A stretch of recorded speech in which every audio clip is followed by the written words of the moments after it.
Friends, welcome to Ajay classes में आप पर्यावरण पर आधारित जो महत्वपूर्ण प्रश्न हैं उन्हें कवर करेंगे। चलिए स्टार्ट करते हैं हमारे फर्स्ट क्वेश्चन से। पृथ्वी के चारों ओर गैसीय आवरण क्या कहलाता है? तो वो फ्रेंड्स कहलाता है वायुमंडल। पृथ्वी के चारों ओर जो गैसीय आवरण होता है उसे कहा जाता है वायुमंडल। अगला देखेंगे कि वायुमंडलीय दाब मापा जाता है। तो किससे मापते हैं वायुमंडलीय दाब को? बैरोमीटर द्वारा मापा जाता है। अगला है कि वायुमंडल दाब का एसआई मात्रक क्या होता है? तो बार होता है। वायुमंडलीय दाब एटॉमिक प्रेशर का एसआई मात्रक बार होता है। वायु है एक, वायु क्या है? ये गैसों का एक मिश्रण है जिसमें नाइट्रोजन 78%, ऑक्सीजन 21% और कार्बन 0.03% होता है। कार्बन कितना होता है? 0.03% कार्बन होता है। नाइट्रोजन 78% होता है और ऑक्सीजन जो है आपका कितना रहता है? 21% ऑक्सीजन रहता है आपके वायु में। वायुमंडल में विद्यमान अक्रिय गैस होती है आपकी आर्गन।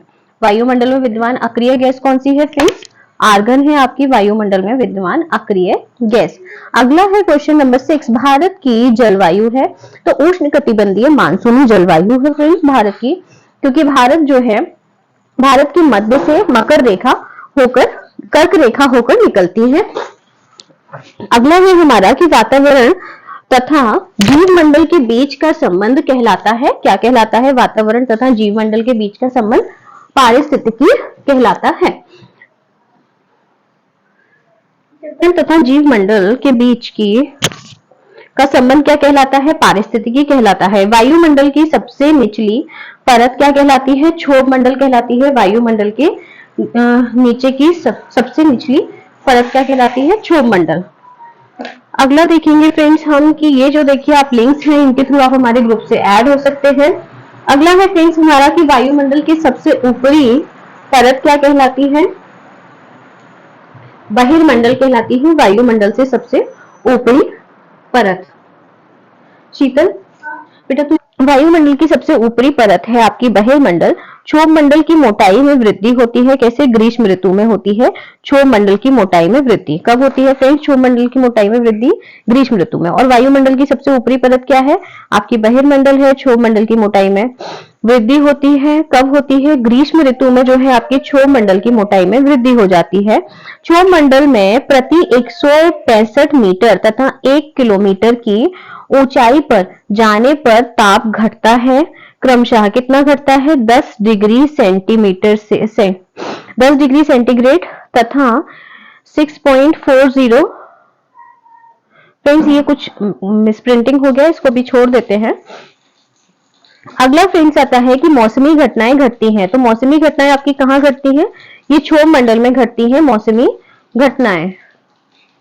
क्यों ये मौसमी घटनाएं कहाँ घटती हैं फ्रेंड्स? क्षोभ मंडल में घटती हैं। उल्का से संबंधित घटनाएं घटती हैं मध्य मंडल में। उल्का से संबंधित घटनाएं कहाँ घटती हैं फ्रेंड्स? मध्य मंडल में घटती हैं। वायुयान उड़ते हैं, कहाँ उड़ते हैं वायुयान?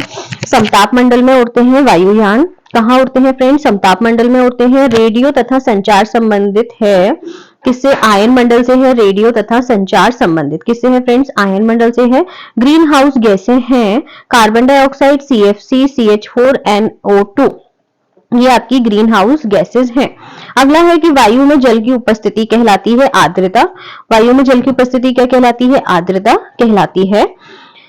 अगला है फ्रेंड्स कि वायुमंडल की आर्द्रता मापक यंत्र है आपका हाइग्रोमीटर। वायुमंडल की आर्द्रता मापक यंत्र क्या है फ्रेंड्स? आपका हाइग्रोमीटर है। भूमंडल के कितने भाग पर जल है? 71% भाग पर भूमंडल के जल मिलता है।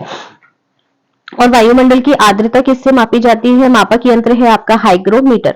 वायुमंडल में जल वाष्प की मात्रा कितनी होती है? 0 से 4% होती है वायुमंडल में जल वाष्प की मात्रा।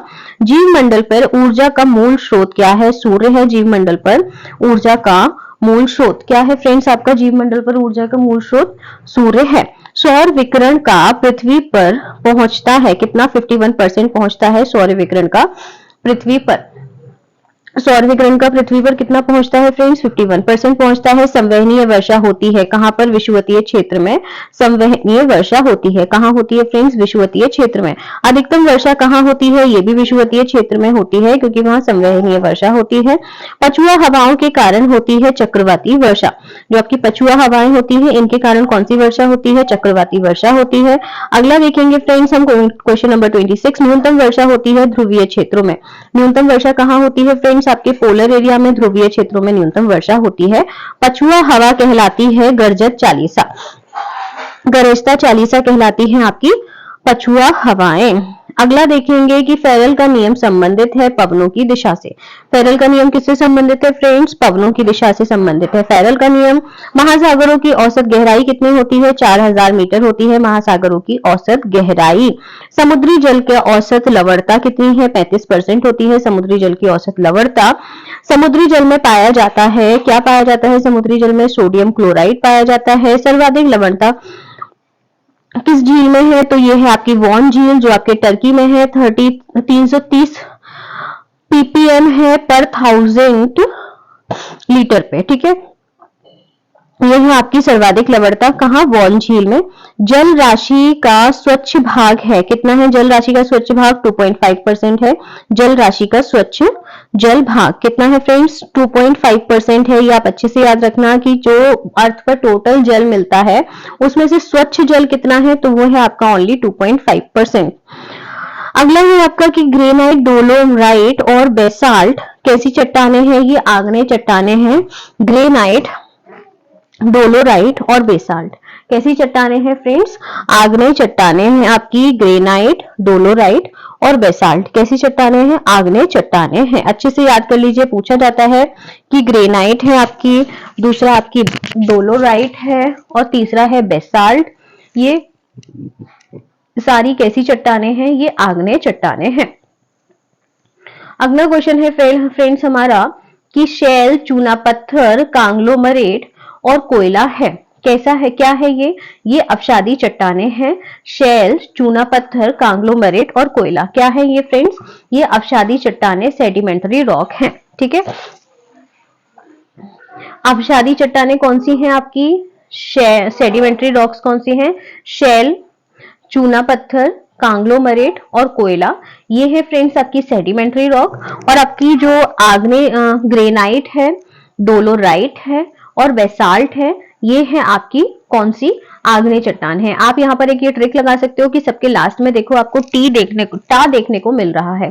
ग्रेनाइट, डोलोराइट और बेसाल्ट है ना, और यहाँ पर है आपकी कौन सी? अपशादी चट्टाने। तो आपको देखो कोयला तो अपशादी चट्टानों में मिलता ही है तो इजीली याद रख सकते हो। शेल भी जो होते हैं ये आपके अपशादी चट्टानों में, और चूना पत्थर आप लोग देखते हो चूना पत्थर इजीली अवेलेबल होता है, सॉफ्ट टाइप का रहता है, तो आपका ये अपशादी चट्टाने आप याद रख सकते हो। बचा कॉन्ग्लोमरेट। कॉन्ग्लोमरेट में लास्ट में आ रहा है टा, तो आपको यहाँ पर थोड़ा हो सकता है कंफ्यूजन, तो इसमें थोड़ा सा ध्यान रखना कि कंग्लोमरेट जो है ये आपकी अपशादी चट्टाने हैं। नाइस, स्लेट और संगमरमर, ठीक है। संगमरमर तो सबको पता होगा कि ये रूपांतरित और कायांतरित चट्टान होती है। नीस और स्लेट जो है आपका, इसको थोड़ा याद रखना पड़ेगा क्योंकि स्लेट में एक तो टा है, ठीक है, और दूसरा है आपका नीस, ठीक है। तो ये आपकी है अपशादी चट्टानें। स्लेट जो है हमारे मध्य प्रदेश के झाबुआ में बहुत ज्यादा मिलता है। अगला है फ्रेंड्स हमारा कि पृथ्वी के ताप को बनाए रखने के लिए उत्तरदायी है, तो वो कार्बन डाइऑक्साइड और जलवाष्प जो है ये पृथ्वी के ताप को बनाए रखने के लिए उत्तरदायी है। सूर्य से आने वाले पराबैंगनी किरणों को अवशोषित करता है, तो कौन करता है? ओजोन परत करता है, ओजोन गैस करता है सूर्य से आने वाले पराबैंगनी किरणों को अवशोषित। कौन करता है फ्रेंड्स? सूर्य से आने वाले पराबैंगनी किरणों को कौन अवशोषित करता है? ओजोन परत, ओजोन गैस जो है सूर्य से आने वाले पराबैंगनी किरणों को अवशोषित करता है। ओजोन का फॉर्मूला होता है आपका O3। आगे बढ़ेंगे। ओजोन परत मापने की इकाई है फ्रेंड्स आपकी डॉप्सन। ओजोन परत को नष्ट करने वाली गैस है CFC। ओजोन परत को नष्ट करने वाली गैस कौन सी है? सीएफसी है ओजोन परत को नष्ट करने वाली गैस। कौन सी है फ्रेंड्स ओजोन परत को नष्ट करने वाली गैस? सीएफसी है। भारत में सर्वाधिक वर्षा होती है दक्षिण पश्चिम मानसून से। भारत में सर्वाधिक वर्षा किससे होती है? दक्षिण पश्चिम मानसून से होती है। मानसून सबसे पहले आता है तो केरल राज्य में जून के प्रथम सप्ताह में मानसून सबसे पहले आता है 1 से 5 जून तक। ठीक है, मानसून सबसे पहले कहाँ आता है? केरल राज्य में जून के प्रथम सप्ताह में 1 से 5 जून तक आपका मानसून आता है। भारत में सर्वाधिक वर्षा होती है कहाँ होती है? दक्षिण पश्चिम मानसून से होती है भारत में सर्वाधिक वर्षा। मानसून सबसे पहले आता है तो मानसून सबसे पहले कहाँ आता है फ्रेंड्स? केरल राज्य में जून के प्रथम सप्ताह में 1 से 5 जून तक आपका मानसून आता है। पहले तो में वर्षा होती है तमिलनाडु के तटों पर लौटते मानसून से। जाड़े के दिनों में वर्षा कहाँ और कैसे होती है फ्रेंड्स? तो तमिलनाडु के तट पर लौटते मानसून से होती है जाड़े के दिनों में वर्षा। फ्रेंड्स हमारा ये टॉपिक हो गया है कंप्लीट। होप आपको अच्छा लगा होगा तो प्लीज फ्रेंड्स को अपने लाइक शेयर सब्सक्राइब कीजिएगा। Support our channel. Thank you so much.